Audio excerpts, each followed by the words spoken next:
It is 1:40 in the afternoon in Los Angeles. Not midnight, not the dead hours when the city goes quiet and the streets empty out and you can almost convince yourself that nothing bad can happen because nobody is watching. This is broad daylight, a Saturday afternoon in August. The sun is high over South Los Angeles, over the 2300 block of West 23rd Street, over a neighborhood where people are inside their homes, where the day is moving at the pace that August days move in the city, slow, hot, ordinary. And somewhere on that block, a 90-year-old man is lying in his front yard. He has been stabbed, and the man who stabbed him is still inside the house. This is the story of Andrew Smith, a 40-year-old man who, on August 23, 2025, walked into the home of a 90-year-old resident of Los Angeles and made a series of decisions that would end one life, nearly end several others, and bring the full weight of the Los Angeles Police Department, patrol officers, SWAT, crisis negotiators, tactical drones, and a specialized unit of paramedics trained to operate inside active shooter situations, down onto a single residential address in southwest Los Angeles. This is not a story about a moment of rage. It is not a story about a split-second decision made under pressure. What unfolded on West 23rd Street on August 23, 2025 was something more deliberate than that. More calculated, more disturbing. And it started with a phone call that a neighbor made from behind a tree because she was too afraid to move. The caller's voice, when she reaches the 911 operator, is the voice of someone trying very hard to hold herself together. LA City 911 operator 521. Yes, somebody just was shot in the front house of where I live, 23 West 23rd Street, Cimarron and 23rd Street. Did you see the person that did the shooting? I didn't see his face, but I saw him with the owner of the house walk to the front. Ma'am, can you give me a description of the person that did the shooting? I really can't. I just think they just walked out from the back of the house where I am. He's still here, but I'm scared to go up there and look. Okay, but when you said you saw them, he has on a white T-shirt. He's taller than the old man. He looked bald-headed. Okay, so male, black, bald, wearing a white He's T-shirt. still standing over him. Okay, you keep saying that, so give me the description. He's male, black, bald, wearing I a white can't T-shirt. see. I'm looking through a tree. He's black. I think he's black, but he's light skinned. Okay, male, black, light complexion, and bald, Yes. and he's wearing a white T-shirt. Yes. Okay. Hold on one second. I can't go up there. I'm scared. He got a gun. Hold on one second. Southwest Units Evelyn shooting 23 West 23rd, 23 West 23rd. So 3 instant 2283 RD 315. Stand by for additional. Southwest Units additional on the ambulance shooting 2 West 23rd. Suspect is a male, black, complexion, bald, white T-shirt. Victim, male, 90 years. To the front house. Additional 2283. She has just seen something. She does not fully understand what she has seen yet, but she knows enough to know that she cannot go up there. She knows enough to know that the man in the white T-shirt, the tall man, the bald man she watched walk out of the back of that house with the old man, he is still there. She can see him through the tree she is standing behind. He is standing over the old man. He's still here, but I'm scared to go up there and look. The operator asks her for a description. She does what she can. Male, black, bald, light complexion, white T-shirt, taller than the old man. The radio call goes out immediately. Shooting, West 23rd Street. Victim male, 90 years old. Suspect still on scene. Southwest Patrol Division officers respond. What they are driving toward, as they move through the streets of South Los Angeles on that August afternoon, is a scene that none of them have been fully briefed on yet. Because the caller herself does not have the full picture. She has given them what she could see from a distance, through foliage, while afraid for her own life. It happened inside those walls before the neighbor made her call. The full sequence of events, the conversation if there was one, the moment the knife came out, that is still part of an active investigation. What investigators recovered at the scene tells part of the story. A loaded 9mm semi-automatic assault rifle-style pistol. 3 high-capacity magazines. A large folding knife. 2 large fixed-blade knives. All of it booked into evidence. All of it recovered from a residential address on West 23rd Street. Andrew Smith did not go to that house unprepared. He went there armed with enough weapons to start a war. And he used one of them on a 90-year-old man in his own front yard. The victim was pronounced deceased. Cause of death: apparent stab wounds. 90 years old. Stabbed. In his own front yard. On a Saturday afternoon. When Southwest Patrol officers arrive on scene, they observe the victim immediately. He is lying on the ground in the front yard. Still, officers request additional units and establish a perimeter around the residence. This is standard procedure. You do not approach an active scene without knowing where the threat is, without securing the area around it, without putting yourself in a position where you can see what you are dealing with. And what they are dealing with becomes clear almost immediately. As officers are preparing to approach the victim, a 90-year-old man lying on the ground in the August heat, and every second matters, and every officer on that scene knows it. They see movement at a window. Andrew Smith appears at a window inside the residence. Jesse, you guys gonna go up there? Backing up, I'll put it up. Hey, he's shooting! He's shooting! He's shooting!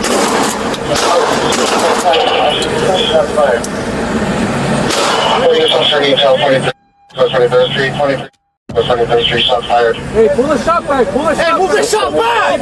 Shot back! Stand by, stand by. Hold on, I'm holding here. Who's the shot? Shot coming from inside the residence.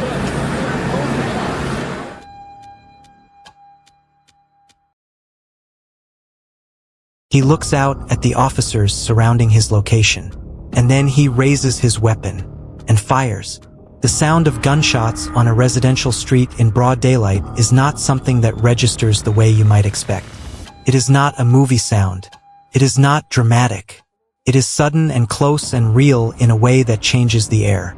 And on West 23rd Street on August 23, 2025, that sound sends officers moving immediately. Pulling back, seeking cover, radios going, voices overlapping.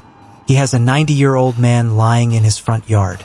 And he is inside a residential address in South Los Angeles with a loaded firearm, multiple magazines, and apparently no intention of coming out. The scene on West 23rd Street has just changed entirely. This is the moment when the calculus of the entire incident shifts. Because what began as a response to a shooting, a victim down, a suspect on scene, has now become something else. Something that requires a different level of response, a different set of resources, a different approach entirely. Backing up, I'll pull you back. Hey, he's shooting! He's shooting! He's shooting!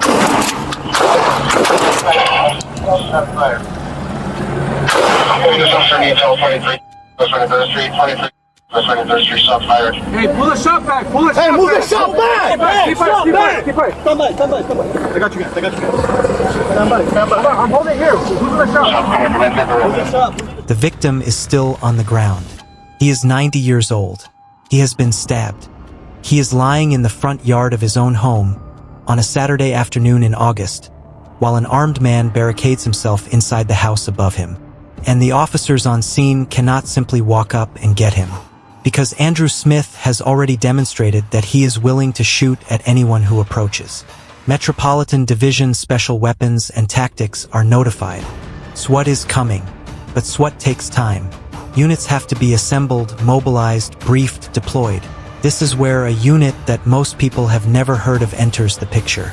The Los Angeles Fire Department's Tactical Emergency Medical Support Unit, TEMS, a group of paramedics, highly trained, highly experienced, who are specifically equipped and specifically authorized to operate inside active shooter situations. Not outside the perimeter. Not waiting at a safe distance for the scene to be declared clear. Inside the scene. In the middle of it. Because the entire point of their existence is to prevent the loss of life in exactly the situations where every other medical response has to wait. TMS personnel move in. Undercover, with SWAT support, they conduct a rescue operation. They retrieve the victim. They move him to safety. And despite everything they do, despite the speed of the response, despite the training and the equipment and the absolute commitment of every person involved in that extraction, the victim is pronounced deceased. 90 years old. He did not survive what Andrew Smith did to him. Andrew Smith is now barricaded inside the residence. SWAT has the building surrounded. The perimeter is established.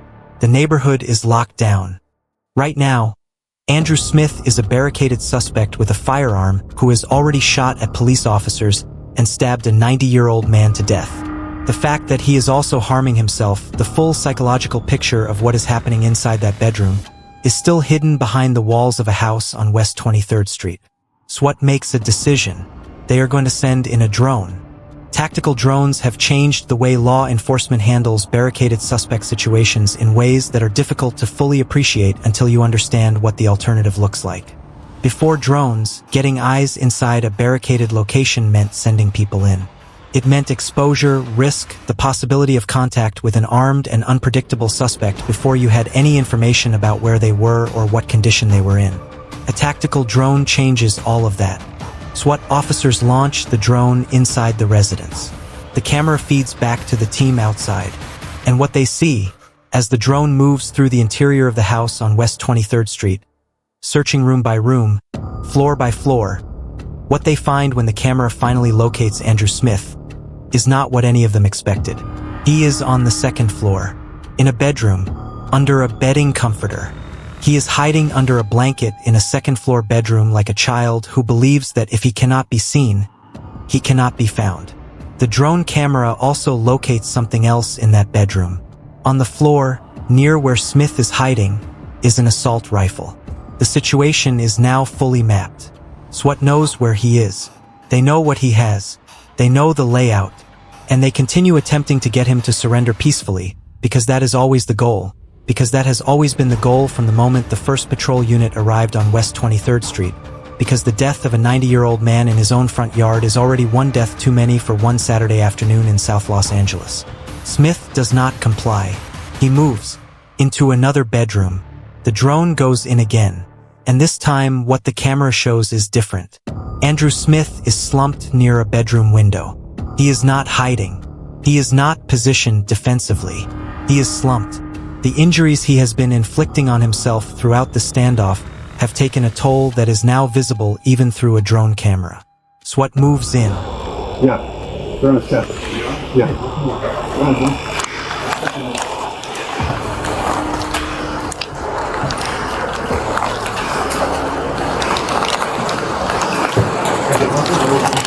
Here, have the right. Oh. There we go. I got his hand. Hold. You want to stuff him this way? Yeah. That's fine.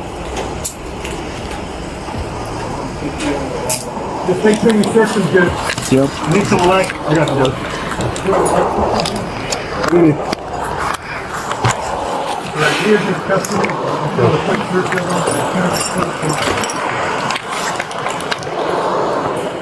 He is taken into custody without further incident. The TMS unit moves in immediately. Their assessment is rapid and clinical. Andrew Smith was not struck by any of the gunfire exchanged during the officer-involved shooting, but he has sustained numerous injuries, multiple self-inflicted lacerations covering his body. He has a weak pulse. Los Angeles Fire Department personnel transport him to a local hospital. Medical staff determine that his injuries are serious enough to require admission. Andrew Smith survives.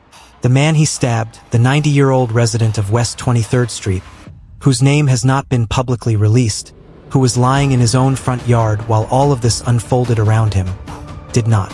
The investigation that follows is the kind that Robbery Homicide Division takes over, because that is what this is now. A homicide. Detectives respond to the scene and assume investigative responsibility. The evidence is extensive. A loaded 9mm semi-automatic assault rifle-style pistol. 3 high-capacity magazines. A large folding knife. 2 large fixed-blade knives. All of it recovered. All of it photographed. All of it booked into evidence. The sheer quantity of weapons that Andrew Smith brought to that address on August 23rd tells investigators something important about the nature of this incident. This was not improvised. This was not situational. This was a man who arrived prepared. Prepared for what, exactly, is a question that the investigation will work to answer over the coming months. On August 24th, the day after the incident, Andrew Smith is absentee booked for murder while he remains hospitalized. On August 26th, 2 days later, the Los Angeles County District Attorney's Office files charges. 1 count of murder, 3 counts of attempted murder on a peace officer for the shots fired at officers through the window of that residence. 1 count of felon in possession of a firearm. 1 count of possession of an assault weapon. Felon in possession. That detail sits in the charging document quietly, but it carries enormous weight. Andrew Smith was not legally permitted to possess a firearm. He was prohibited, and he walked into a 90-year-old man's home with a loaded pistol, 3 high-capacity magazines, and 3 knives. There is a detail in this case that is easy to overlook because it is buried between the gunshots and the SWAT response and the drone footage and the barricade. It is easy to overlook because by the time you get to it, the weight of everything else that happened on West 23rd Street is already sitting heavily on top of it. The neighbor who called 911. She was watching from behind a tree. She could not see clearly. She was looking through foliage at a scene she did not fully understand, trying to describe a man she could barely make out, telling the dispatcher she was scared to go up there, that she could not move, that she was watching through a tree and doing the only thing she could do. She made the call. She stayed on the line. Because of her, officers knew there was a victim on the ground before they arrived. Because of her, they had a description of the suspect. Because of her, they arrived with some picture, incomplete, imperfect, but real, of what they were walking into. She watched all of this unfold from behind a tree on a Saturday afternoon in August, on a street in South Los Angeles where she was just trying to live her life. And she made the call anyway. The LAPD's investigation into this incident will take months, possibly up to a year. Investigators will interview every witness who comes forward.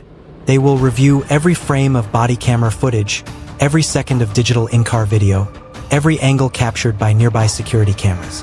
They will analyze the forensic evidence, the weapon trajectories, the positions of the officers when Smith fired, the sequence of the stab wounds on the victim, the timeline of every decision made from the moment the first unit arrived on West 23rd Street to the moment SWAT officers walked into that second-floor bedroom.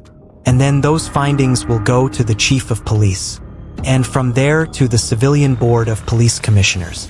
And the Office of the Inspector General will conduct its own parallel and independent review. The question those reviews will answer is not whether what happened was tragic. It was, a 90-year-old man is dead. That is the beginning and the end of the tragedy of August 23, 2025.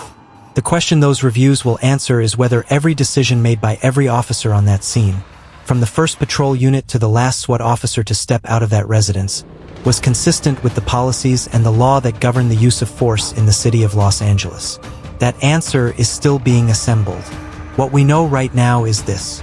On August 23, 2025, Andrew Smith, a 40-year-old felon, legally prohibited from possessing a firearm, arrived at a residential address on West 23rd Street in South Los Angeles carrying a loaded pistol, 3 high-capacity magazines, and 3 knives. He stabbed a 90-year-old man. He shot at police officers. He barricaded himself inside a residence for hours. He refused every attempt at communication. He hid under a blanket in a second-floor bedroom. He inflicted multiple wounds on his own body. And when SWAT officers finally came through that door, he was slumped near a window, barely conscious, alive in a way that his victim was not. 90 years old, stabbed in his own front yard, on a Saturday afternoon in August. The charges against Andrew Smith include 1 count of murder, 3 counts of attempted murder, 1 count of felon in possession of a firearm, and 1 count of possession of an assault weapon. The investigation continues. The victim's name has not been released. He was 90 years old. He was a resident of Los Angeles. He lived on West 23rd Street, and on an ordinary Saturday afternoon in the front yard of his own home, his life was taken from him by a man who came prepared, who came armed, and who, when the police arrived, decided that his next move was to shoot at them too. That is the story of August 23, 2025. It is not finished yet, but the most important part of it, the part that cannot be undone, the part that no investigation and no courtroom and no sentence will ever fully address. ended in a front yard on West 23rd Street before the first patrol unit even arrived. A 90-year-old man, his own home, a Saturday afternoon, gone.